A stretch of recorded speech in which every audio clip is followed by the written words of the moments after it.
മാസം 1000 രൂപ വീതം കേവലം 2 മാസം ലഭിച്ച സ്ത്രീ സുരക്ഷാ പെൻഷന്റെ ഏറ്റവും പുതിയ റിപ്പോർട്ടുകളാണ് വീഡിയോ വഴി ഷെയർ ചെയ്യുന്നത്.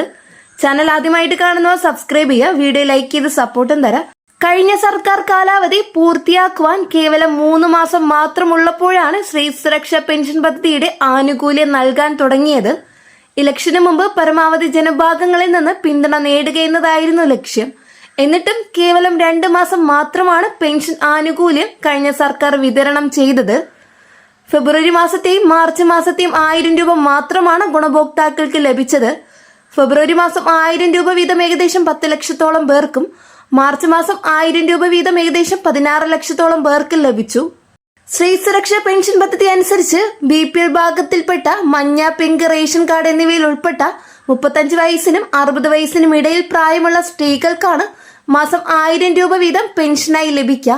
സർക്കാർ, അർദ്ധ സർക്കാർ ജോലിയോ പൊതുമേഖലാ സ്ഥാപനങ്ങളിൽ സ്ഥിരം ജോലിയോ കരാർ ജോലിയോ ഉള്ളവർക്ക് ഈ ആനുകൂല്യം ലഭിക്കില്ല.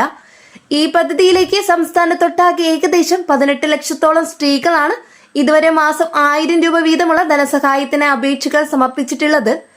കൃത്യമായ പരിശോധനകൾക്ക് ശേഷം ഇതിൽ 16 ലക്ഷത്തോളം ഗുണഭോക്താക്കളുടെ അപേക്ഷകൾ വകുപ്പ് തലത്തിൽ അംഗീകരിക്കപ്പെടുകയും ചെയ്തിട്ടുണ്ട്. എന്നാൽ കഴിഞ്ഞ സർക്കാർ ഏപ്രിൽ മാസത്തിൽ വാർദ്ധക്യകാല പെൻഷൻ, വിധവാ പെൻഷൻ, ഭിന്നശേഷി പെൻഷൻ തുടങ്ങിയ സാമൂഹിക സുരക്ഷാ പെൻഷനുകളൊക്കെ വിതരണം ചെയ്തുവെങ്കിലും മാസം 1000 രൂപ വീതം നൽകേണ്ട ഏപ്രിൽ മാസത്തെ സ്ത്രീ സുരക്ഷാ പെൻഷൻ വിതരണം ചെയ്യാതെയാണ് അധികാരത്തിൽ നിന്നും ഇറങ്ങിയത്. പുതുതായി അധികാരമേറ്റ UDF സർക്കാർ മെയ് മാസത്തിലെ സാമൂഹിക സുരക്ഷാ പെൻഷൻ തുകയായ 2000 രൂപയുടെ വിതരണം മെയ് 26 തന്നെ സംസ്ഥാനത്ത് ആരംഭിച്ചിരുന്നു. അതിന്റെ വീടുകളിലേക്കുള്ള പെൻഷൻ വിതരണവും ഇപ്പോൾ ഏതാണ്ട് അവസാനിച്ചിരിക്കുകയാണ്. പുതുതായി അധികാരമേറ്റ UDF സർക്കാരും സ്ത്രീ സുരക്ഷാ പെൻഷൻ വിതരണം ചെയ്യുന്നില്ല. ആകെ 2 മാസം മാത്രം വിതരണം ചെയ്ത സ്ത്രീ സുരക്ഷാ പെൻഷൻ നിലവിൽ ഏപ്രിൽ, മെയ് എന്നീ 2 മാസങ്ങളിലെ തുക കുടിശ്ശിക ആയിരിക്കുകയാണ്. സ്ത്രീ സുരക്ഷാ പെൻഷൻ പദ്ധതി തുടരുവാനുള്ള സാധ്യത കുറവാണെന്നാണ് ഇപ്പോൾ വരുന്ന സൂചനകൾ. കഴിഞ്ഞ സർക്കാർ ഇലക്ഷന് മുമ്പായി തട്ടിക്കൂട്ടിയ ഒരു പദ്ധതി എന്ന നിലയിലാണ് പുതിയ സർക്കാർ അതിനെ കാണുന്നത്. 2 മാസത്തെ ആനുകൂല്യം നൽകിയ ശേഷം 3-ാം മാസത്തിൽ കഴിഞ്ഞ സർക്കാർ തന്നെ ആനുകൂല്യം നൽകാതെ അവസാനിപ്പിച്ച പദ്ധതി എന്ന രീതിയിലാണ് പുതിയ സർക്കാർ അതിനെ കാണുന്നതെന്നും സൂചനയുണ്ട്. അതിനാൽ തന്നെ പുതിയ UDF സർക്കാരിന്റെ നയപ്രഖ്യാപനം ഗവർണർ നിയമസഭയിൽ നടത്തിയപ്പോൾ 5 ഇന്ദിര ഗ്യാരണ്ടികൾ ഉൾപ്പെടെയുള്ള ആനുകൂല്യങ്ങൾ നടപ്പിലാക്കുമെന്ന് പറഞ്ഞുവെങ്കിലും സ്ത്രീ സുരക്ഷാ പെൻഷനെ പറ്റി യാതൊന്നും തന്നെ പറയുകയുണ്ടായില്ല. തദ്ദേശ സ്വയംഭരണ വകുപ്പാണ് സ്ത്രീ സുരക്ഷാ പെൻഷൻ പദ്ധതി നടപ്പിലാക്കുന്നത്. പുതിയ സർക്കാർ അധികാരത്തിൽ വന്ന ശേഷം ആ വകുപ്പ് കൈകാര്യം ചെയ്യുന്ന മന്ത്രി KM ഷാജിയോ സ്ത്രീ സുരക്ഷാ പെൻഷൻ തുക വിതരണത്തെ പറ്റി യാതൊന്നും തന്നെ പറഞ്ഞിട്ടില്ല. ധനവകുപ്പ് കൈകാര്യം ചെയ്യുന്ന മുഖ്യമന്ത്രി VD സതീശൻ മെയ് മാസത്തെ ക്ഷേമ പെൻഷൻ വിതരണം ചെയ്യുന്ന തീയതി പ്രഖ്യാപിക്കുകയും അതിനുവേണ്ടി 1070 കോടി രൂപ അനുവദിച്ചതായി അറിയിക്കുകയും ആ തുക വിതരണം ചെയ്യുകയും ചെയ്തിരുന്നു. പക്ഷേ മുഖ്യമന്ത്രിയും സ്ത്രീ സുരക്ഷാ പെൻഷൻ വിതരണത്തെക്കുറിച്ച് യാതൊന്നും ഇതുവരെയും പറഞ്ഞിട്ടില്ല. അതിനു പകരം സംസ്ഥാനത്ത് കൂടുതൽ സ്ത്രീകൾക്ക് പ്രയോജനം ചെയ്യുന്ന പദ്ധതികൾ 2 ജൂൺ മാസത്തിൽ തന്നെ നടപ്പിലാക്കുന്നതിന്റെ തിരക്കിലാണ് സംസ്ഥാന സർക്കാർ. ഒന്നാമതായി ജൂൺ 15 മുതൽ എല്ലാ സ്ത്രീകൾക്കും സൗജന്യ KSRTC യാത്ര സർക്കാർ അനുവദിക്കുകയാണ്. സ്ത്രീ സുരക്ഷാ പെൻഷൻ 35 വയസ്സിനും 60 വയസ്സിനും ഇടയിൽ പ്രായമുള്ള BPL വിഭാഗം സ്ത്രീകൾക്ക് മാത്രമാണ് ലഭിച്ചതെങ്കിലും KSRTCയിലുള്ള സൗജന്യ യാത്ര പ്രായഭേദമന്യേ മുഴുവൻ സ്ത്രീകൾക്ക് ലഭിക്കുന്ന ആനുകൂല്യമാണ്. അതുപോലെ തന്നെ കോളേജ് വിദ്യാർത്ഥിനികൾക്ക് മാസം 1000 രൂപ വീതം നൽകുന്ന പദ്ധതിയും പുതിയ സർക്കാർ കൊണ്ടുവരികയാണ്. കോളേജിൽ 4 വർഷമൊക്കെ പഠിക്കുന്ന വിദ്യാർത്ഥിനികൾക്ക് പഠന കാലയളവിൽ മാസം 1000 രൂപ വീതം ഇതിലൂടെ ലഭിക്കുന്നതാണ്. ഈ പദ്ധതിയുടെ വിശദമായ വിവരങ്ങൾ ജൂൺ 19 അവതരിപ്പിക്കുന്ന സംസ്ഥാന ബജറ്റിൽ ഉണ്ടാകും. സ്ത്രീ സുരക്ഷാ പെൻഷൻ പദ്ധതി പുതിയ മാറ്റങ്ങൾ വരുത്തിയോ വരുത്താതെയോ സർക്കാർ തുടരുമോ എന്ന കാര്യവും ബജറ്റിലൂടെ തന്നെ അറിയുവാൻ സാധിക്കും. പേര് മാറ്റിയോ അല്ലാതെയോ സംസ്ഥാന സർക്കാർ സ്ത്രീ സുരക്ഷാ പെൻഷൻ പദ്ധതി തുടരുകയാണെങ്കിൽ ഈ വർഷം അതിനുവേണ്ടി നൽകുവാനുള്ള തുക ബജറ്റിൽ പ്രഖ്യാപിക്കേണ്ടി വരും. അതിലൂടെ ഈ പദ്ധതി തുടരുമോ എന്ന കാര്യത്തിലുള്ള സംശയത്തിന് ഉത്തരവുമാകും. സ്ത്രീ സുരക്ഷാ പെൻഷൻ പദ്ധതി പ്രഖ്യാപിക്കപ്പെട്ടപ്പോൾ നിരവധി കുടുംബങ്ങൾ പ്രതീക്ഷയിലായിരുന്നു. അപേക്ഷ നൽകി അർഹത നേടിയവർക്ക് കൃത്യമായി തുക ലഭിക്കുമെന്നായിരുന്നു പൊതുവായ പ്രതീക്ഷ.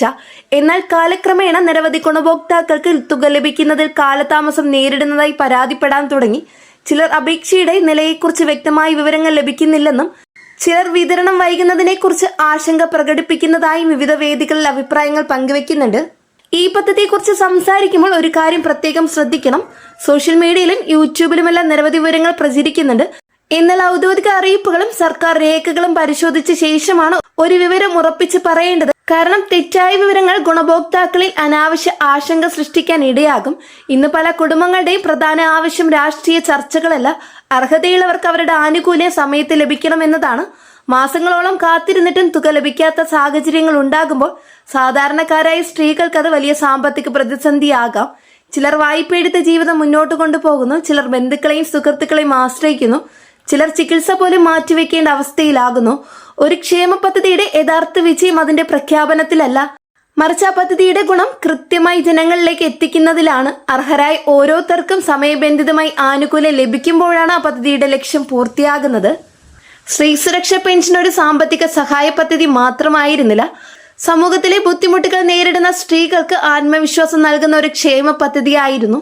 അതുകൊണ്ട് തന്നെ ഈ പദ്ധതിയുമായി ബന്ധപ്പെട്ട എല്ലാ നടപടികളും വിതരണവും കൂടുതൽ സുതാര്യവും വേഗത്തിൽ നടപ്പിലാക്കണമെന്നാണ് ജനങ്ങളുടെ ആവശ്യം. അവസാനം ഒരു കാര്യം പറയട്ടെ, സ്ത്രീ സുരക്ഷ പെൻഷൻ പോലുള്ള ക്ഷേമ പദ്ധതികൾ സമൂഹത്തിലെ ഏറ്റവും ആവശ്യമുള്ള വിഭാഗങ്ങളിലേക്ക് എത്തേണ്ടതാണ്. അർഹരായ ഒരു ഗുണഭോക്താവും അവഗണിക്കപ്പെടരുത്.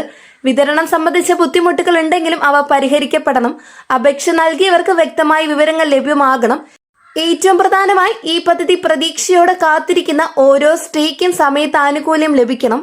സ്ത്രീ സുരക്ഷാ പെൻഷനെ കുറിച്ച് സംസാരിക്കുമ്പോൾ മറ്റൊരു പ്രധാന കാര്യം കൂടി മനസ്സിലാക്കണം. ഒരു ക്ഷേമ പദ്ധതി പ്രഖ്യാപിക്കപ്പെടുമ്പോൾ അതിന്റെ വിജയവും പരാജയവും വിലയിരുത്തേണ്ടത് രാഷ്ട്രീയ കാഴ്ചപ്പാടിലല്ല, മറിച്ച് സാധാരണ ജനങ്ങൾക്ക് അതിന്റെ പ്രയോജനം ലഭിക്കുന്നുണ്ടോ എന്ന അടിസ്ഥാനത്തിലാണ്. സർക്കാർ മാറിയാലും ഭരണകൂടം ഏതായാലും ജനങ്ങളുടെ ക്ഷേമ പദ്ധതികൾ തടസ്സമില്ലാതെ മുന്നോട്ട് പോകണമെന്നതാണ് പൊതുസമൂഹത്തിന്റെ ആഗ്രഹം. ഇന്ന് നിരവധി ഗുണഭോക്താക്കൾ പറയുന്നത് അപേക്ഷ നൽകിയിട്ടും കൃത്യമായ വിവരങ്ങൾ ലഭിക്കുന്നില്ല. വിതരണം എപ്പോൾ നടക്കുമെന്ന കാര്യത്തിൽ വ്യക്തത വേണം. അർഹരായ എല്ലാവർക്കും ആനുകൂല്യം സമയത്ത് ലഭിക്കണമെന്നതാണ്. അതേസമയം ഭരണകൂടത്തിന്റെ ഭാഗത്തു നിന്ന് ധനപരമായ വെല്ലുവിളി നടപടിക്രമങ്ങളുമായി ബന്ധപ്പെട്ട കാര്യങ്ങളും ഉണ്ടാകാമെന്ന അഭിപ്രായം ഉയരുന്നുണ്ട്. അതിനാൽ ഔദ്യോഗിക അറിയിപ്പുകൾ ശ്രദ്ധിക്കുകയും സ്ഥിരീകരിച്ച വിവരങ്ങൾ മാത്രം വിശ്വസിക്കുകയും ചെയ്യേണ്ടത് വളരെ പ്രധാനമാണ്. ഈ സ്ത്രീ സുരക്ഷാ പദ്ധതിയെക്കുറിച്ചുള്ള തുടർ വിവരങ്ങൾ അറിയണമെങ്കിൽ ഈ വരുന്ന 19-ാം തീയതിയുള്ള ബജറ്റിൽ മാത്രമേ നമുക്ക് സാധിക്കുകയുള്ളൂ. ഈ വിഷയത്തിൽ പുതിയ ഔദ്യോഗിക വിവരങ്ങളോ സർക്കാർ അറിയിപ്പുകളോ പുറത്തു വരുമ്പോൾ അവ പരിശോധിച്ച് കൃത്യമായ വിവരങ്ങൾ നിങ്ങളിലേക്ക് എത്തിക്കുന്നതാണ്. അതുവരെ അഭ്യൂഹങ്ങൾ പ്രചരിപ്പിക്കാതെ വസ്തുതകൾ അടിസ്ഥാനമാക്കിയുള്ള ചർച്ചകൾക്ക് പ്രാധാന്യം നൽകാം. വളരെ പ്രധാനപ്പെട്ട ഇൻഫർമേഷൻ ആണ് ഇന്നത്തെ വീഡിയോയിലൂടെ ഷെയർ ചെയ്തിട്ടുള്ളത്. ഈ ഒരു വീഡിയോ യൂസ്ഫുൾ ആയെന്ന് വിശ്വസിക്കുന്നു. വീഡിയോ ഉപകാരപ്രദമായ ചാനൽ സബ്സ്ക്രൈബ് ചെയ്യുക, തൊട്ടടുത്ത് കാണുന്ന ബെല്ലൈക്കൺ അമർത്താനും മറക്കരുത്. കൂടാതെ സുഹൃത്തുക്കളിലേക്ക് ഷെയർ ചെയ്തെത്തിക്കുക. നെക്സ്റ്റ് ഒരു അപ്ഡേറ്റ്സുമായിട്ട് വീണ്ടും കാണാം. എല്ലാവർക്കും നന്ദി, നമസ്കാരം.